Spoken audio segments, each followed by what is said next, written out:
So now we're going to take some of those themes and ideas that we discussed in the last conversation about the future and Julian Simon and this idea of infinite resources. I'm going to move a little bit forward and just dig deep a little bit, just to show some examples of what I'm talking about and the limits of what we're talking about.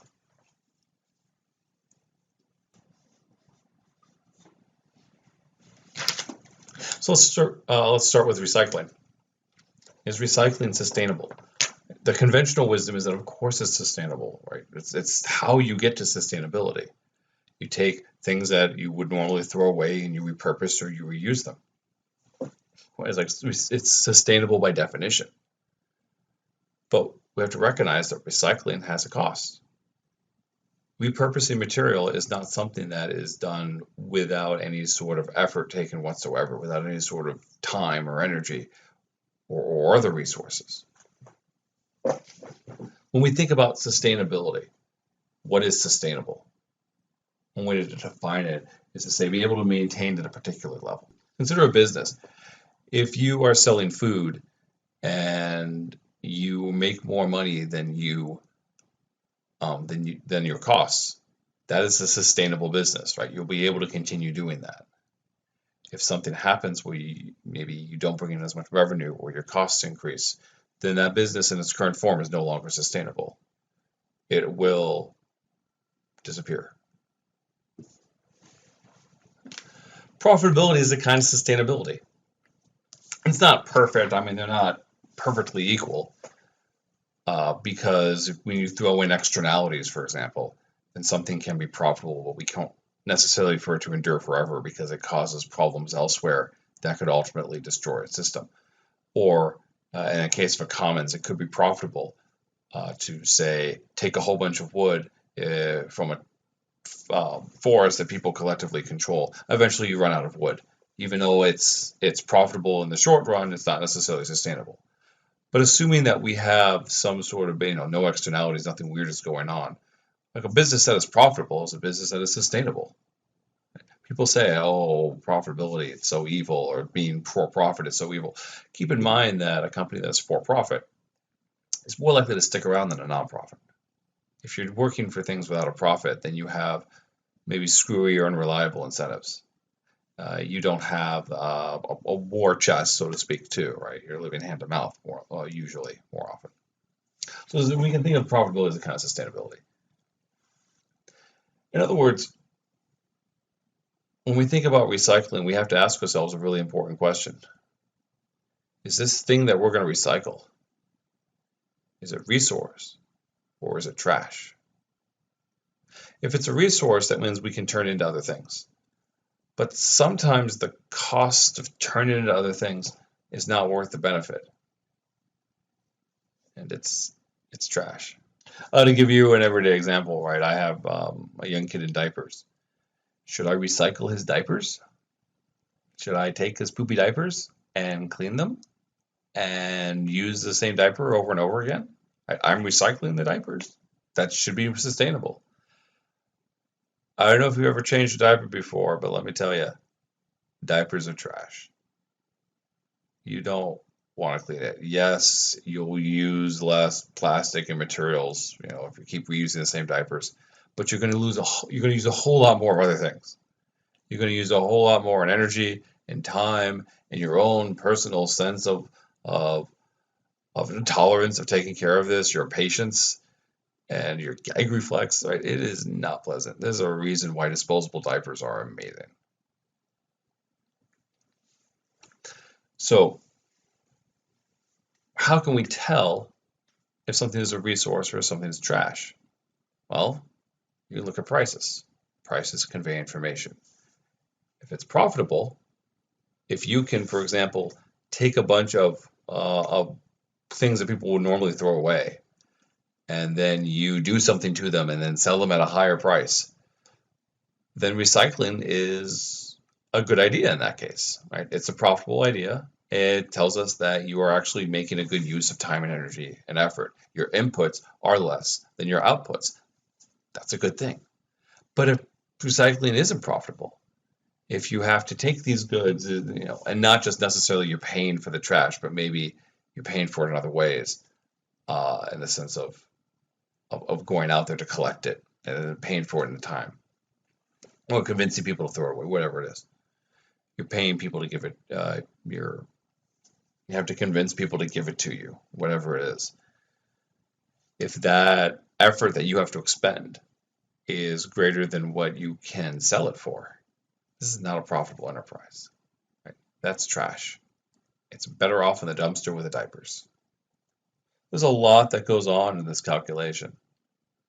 Harvesting of the new resource, the cleaning, the repurposing of old. It takes a lot of energy and a lot of effort to recycle materials. Plastic has different kinds of plastic, so it has to be sorted, it has to be cleaned, and sometimes people combine things in a way they shouldn't. Like if you put the cap on like a plastic container, maybe the cap can be recycled, but the container can't, or vice versa. And then like what you get out of it might not be as high quality as from virgin materials. So it's a lot to consider. And if it's really cheap getting it from the original materials, then it's not worth doing. And so note what is worth doing changes. Right now, as I talk, because I'm talking on May 1st, 2020, so this is during the COVID-19 crisis, and oil prices are rock bottom. In one kind of oil, it's less than zero, right? People are paying to take it away. Even light sweet crude, while it's not negative, it's still very, very, very low. And that means it doesn't make a lot of sense to recycle plastic. And plastic it would take more energy to take the plastic and change it, and more effort and more cost, and change it in such a way that it can be used again, than to just make it from oil. Right? You might think, oh, well, that's bad, we're using oil. It's like, well, keep in mind that energy that we could use, that energy we would normally use to sort and clean plastic, can now be used in other things. And I mean not just energy and human energy, I mean energy as in costs in the form of electricity. Right? Only if all you care about is in the environment, which is a strange way to think about it. Literally, that's all you care about, the environment. Like, there are trade-offs. But even if that's all you care about, keep in mind that recycling also sucks up a lot of power. Right? When you clean things, it's got to be hot water, for example. It won't work if it's not clean. So it's not that recycling is inherently good or inherently bad. It's just a tool. Like, typically, it's a good idea, for example, to recycle aluminum cans. For a lot of plastics, it depends, but sometimes it's not a good idea. You could even argue it's not a good idea to recycle paper, because when you recycle paper, not only are you spending resources to clean and sort the paper and all that stuff that's involved in making the paper to be reused, but you are also lowering the demand for trees. And if you say, well, that's good, we don't want to cut down trees, remember, it's not that you do or don't want to cut down trees. It's that you want trees to be valuable. And if people don't want trees anymore, trees become less valuable. And thus that removes the incentive to produce them, that removes the incentive to grow them. And if you think that's ridiculous, where do you think Christmas trees come from? Live Christmas trees. They are grown in farms. These forests of Christmas trees exist because people buy trees for Christmas. They want live trees. Right? We don't do it. It's kind of because I think it's an annoying thing to do, like from my personal standpoint. But I have to recognize that there is this environmental advantage of buying a live tree, because you have now paid somebody to grow a tree. So when you buy paper made from virgin material, you are paying someone to grow a tree. It might take a lot of trees or a lot of paper to get that whole tree, but that basic idea holds. Supply curve slopes up. So last time we talked a lot about prices, and prices of a lot of things are falling. But of course, that's not true of everything, right? Medical costs, education, and housing. And housing prices are on the rise. So here's a graph of housing prices. That's the red line there. and housing starts, that's the blue line. So first of all, recognize the market at work. Right? When prices begin to rise, housing starts rise. When prices begin to fall, housing starts fall. So people are responding to incentives. There's some natural rigidity there because it takes a long time to build new housing. Not just the actual construction, but all the preparation that's involved in it. There's also some artificial rigidities.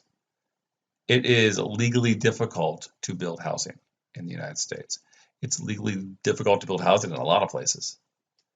Not just the permits and the environmental reports, but there's a lot of density restrictions. In other words, this is a big reason why the housing prices are high. There's an inelastic supply curve. Well, the natural reasons might be involved in the planning and the architecture and the coordination of all these individuals that are involved in building a house or building an apartment building. Density restrictions, legal barriers, also make it very hard. NIMBY, which stands for not in my backyard. One of the big forces of this. When a new housing complex might come up, then the locals who already live there might not like that because it's ugly, or they're afraid it's going to create traffic, or because they don't like the fact that some new housing stock has been added and that they are now going to be competing with that. A lot of homeowners, much of their wealth is in their house. And so when anything happens to threaten that wealth, that high housing price that they get to enjoy, they try to stop it. In other words, markets aren't allowed to work well. Housing isn't like, say, steel. There's all this involvement that creates these artificial rigidities and makes it difficult. Right? In a lot of places, building affordable housing is illegal. Building affordable housing is illegal.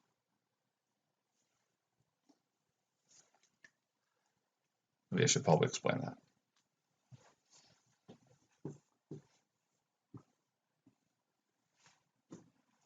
Here's a plot of land. It's a good hunk of land, this plot of land. Maybe it's located in a nice neighborhood, and a lot of people would like to live there. Well, there are two kinds of people, we'll say, that want to live there, just to make things simple.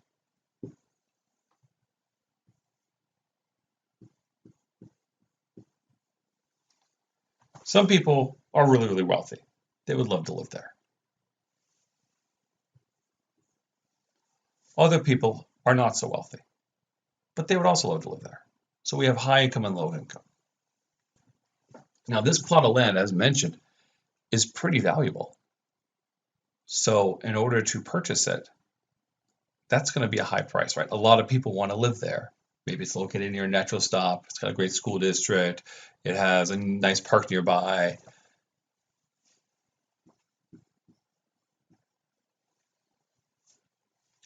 The only person that can afford it is the wealthy person. But hold on. What if a bunch of low-income people got together, each one contributing to some to buying the land? Now they can't compete. In other words, what should go here? One big nice house, or one apartment building? Yes, a low-income family cannot compete against a high-income family, right? They'll always be outbidded, but a bunch of low-income families can indeed compete with one high-income family. But the only way to get these people to compete with this rich person is to allow a lot of density, right? To build the apartment building. Now, granted, in practice, of course, it's not like literally a bunch of families competing with one, but it's someone who says, you know what, I'm sure I can get a lot of people who will live there, and charge rent. I can charge a low rent, but I have to have enough individuals there to buy the house, right? This is a fixed costs kind of story, right? The fixed cost is huge, so I'm going to need a lot of volume to make up for it if I want to charge a low price. Get my average fixed cost low.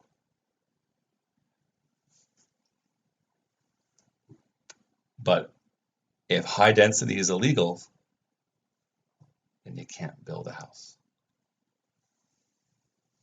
Right? Building affordable housing is illegal. I don't mean that in some literal, it's illegal to charge, right? There's no price floor. But when density restrictions mean that you can't have high density housing in certain areas, that everything has to be single family homes, for example, then that's what it amounts to. It amounts to making affordable housing illegal. In other words, prices are not allowed to function well, markets are not allowed to function well. And that's why you get these very high housing prices. Institutions matter. Right? And institutions are just another way of saying the rules of the game or the rules of society. They can be legal rules, they can be cultural rules, whatever the norms are, whatever it is. But that structure matters because those structures form the incentives, and incentives matter a lot. In order for this story of infinite resources to work, you have to have the right institutions. You have to have the right rules. If there's a common story, then yeah, right. It's not going to be, it's going to be exhausted. There's going to be no incentive to protect the environment, and humans are going to act like conventional animals. But if you have good institutions that allow prices to be flexible, that allow entry and exit, that allow competition and so forth, then you are going to have people have the incentive to be inventive and to work around problems and to fix things. So I don't want to give the impression that I'm arguing everything is perfect and rosy. There's a lot of genuine problems because of these institutions, because of these incentive issues. Global warming is such an example. It has this classic tragedy of the commons issue. Every country, if they decide unilaterally to curb global warming and cut their carbon emissions, they suffer costs. But everyone benefits. Everyone gets lower emissions. The temptation to free ride is really strong. Clean water in developing countries is a similar but lower scale kind of issue. If you're going to clean the water, you're going to clean it for lots of people, especially for, say, a river that might flow through many countries. Tuna fleet, same story, right? As we discussed. So it's not like we can just, retreat from the world and say, well, I guess everything will be fine no matter what happens. It's entirely possible things will not be fine. But in order to make things fine, in order to see how things can turn out really well, look at the institutions. This is why a lot of economists love carbon taxes, because carbon taxes internalize the externality and change incentives. This is why we want to, a lot of economists want to get rid of housing restrictions, because then it allows markets to work and improves the institutions. So again, economists don't necessarily look at the world and say, oh, this is a problem, I guess we should be scared. Economists look at the world and say, this is a problem. Do people have an incentive to fix it? So when we talk about, are there too many people? It really depends on the institutions. If the institutions are not well made, then yeah, it's very likely that there could be too many people. It's very likely that there'll be starvation. It has happened. It happened in the Soviet Union, the terrible institutions, and there was massive starvation. Population would decline, there would have even more massive starvation, right? It fundamentally had a flawed system. But if the institutions are good, there's no obvious limit. We very easily could have too few people. Thanks.